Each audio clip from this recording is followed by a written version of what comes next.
दोस्तों, विजयनगर साम्राज्य दक्षिण भारत का एक प्रमुख हिंदू साम्राज्य था जो दिल्ली सल्तनत के आक्रमणों के विरुद्ध हिंदू धर्म की रक्षा के लिए स्थापित हुआ।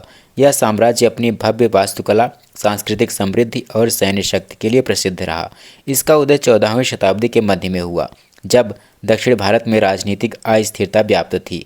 आइए उस समय की परिस्थितियों को समझने का प्रयास करते हैं। दोस्तों, 14वीं शताब्दी के प्रारंभ में तुगलक वंश के सुल्तान मोहम्मद बिन तुगलक ने आतंक मचा रखा था, खासकर हिंदू शासकों में। हिंदू साम्राज्य और संस्कृति को पूरी तरह नष्ट करने के उद्देश्य से उसने दक्षिण भारत पर आक्रमण किया। उसने वारंगल, काकतीय वंश और होयसल साम्राज्य को नष्ट कर दिया, जिससे दक्षिण में हिंदू शासकों की शक्ति शून्य हो चुकी थी। इस अराजकता के विरोध में कई छोटे छोटे राज्य उभरे, लेकिन नष्ट कर दिए गए। मुस्लिम आक्रमणों से हिंदू राज्यों को खतरा बढ़ता ही जा रहा था। वहीं कर्नाटक क्षेत्र में काकतीय साम्राज्य के सामंत हरिहर और बुक्का राय नामक दो भाई सक्रिय थे। वे मूल रूप से काकतीय राजा प्रतापरुद्र के अधीन थे। दिल्ली के आक्रमण के बाद वे कैद हो गए और मुस्लिम धर्म में परिवर्तित कर दिए गए। आजकल की भाषा में कहें तो उनका जबरदस्ती धर्म परिवर्तन करा दिया गया। कुछ महीनों बाद उन्हें कैद से तो आज़ादी मिल गई, लेकिन इस्लाम धर्म की कैद से निकलना मुश्किल हो रहा था।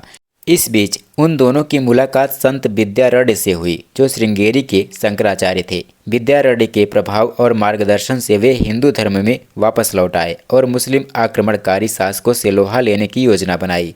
इसी उद्देश्य से 1336 ईस्वी में हरिहर प्रथम और बुक्का राय प्रथम ने संगम वंश की स्थापना की। हरिहर को पहला राजा माना जाता है, जबकि बुक्का ने प्रशासनिक भूमिका निभाई। साम्राज्य की शुरुआत तुंगभद्रा नदी के किनारे कैंपली से हुई। बाद में 1343 ईस्वी में राजधानी को विजयनगर यानी हम्पी स्थानांतरित किया गया, जो प्राकृतिक रूप से सुरक्षित था। विजयनगर साम्राज्य का मुख्य लक्ष्य दिल्ली सल्तनत के विस्तार को रोकना और हिंदू संस्कृति की रक्षा करना था। संत विद्यारण्य ने न केवल आध्यात्मिक मार्गदर्शन दिया, बल्कि सैन्य और आर्थिक सहायता भी प्रदान की। कुछ इतिहासकार 1346 ईस्वी को वास्तविक स्थापना वर्ष मानते हैं, जब हरिहर ने औपचारिक राज्याभिषेक किया। हरिहर ने तुंगभद्रा नदी के दक्षिणी भाग पर नियंत्रण स्थापित किया। उन्होंने कैंपली राज्य को हराया और कोंगू, चंदगिरी जैसे क्षेत्रों पर कब्जा किया। मदुरै सुल्तानत मुस्लिम राज्य को पराजित कर दक्षिण की ओर विस्तार किया। इस दौरान साम्राज्य ने बहमनी सल्तनत के साथ संघर्ष शुरू किया। बुक्का ने साम्राज्य को संगठित किया। उन्होंने पूर्वी तट तक अर्थात कोंडाविदु तक और पश्चिमी घाट तक विस्तार किया। मदुरै विजय 1371 ईस्वी एक महत्वपूर्ण घटना थी, जिससे विजयनगर ने तमिलनाडु पर प्रभुत्व स्थापित किया। बुक्का ने चोल और पांड्य क्षेत्रों को एकीकृत किया, जिससे साम्राज्य की सीमाएं आंध्र से केरल तक फैल गई। वैसे तो प्रारंभिक शासकों ने सामंत प्रणाली अपनाई, लेकिन बाद में यही साम्राज्य की शक्ति बनी। अर्थव्यवस्था कृषि, व्यापार, मसाले, कपड़ा और सिंचाई पर आधारित थी। हरिहर द्वितीय और बुक्का द्वितीय ने बहमनी सल्तनत के विरुद्ध युद्ध लड़े, लेकिन सच्चा उदय देवराय प्रथम 1406 से 1422 ईस्वी और देवराय द्वितीय 1424 से 1446 के काल में हुआ।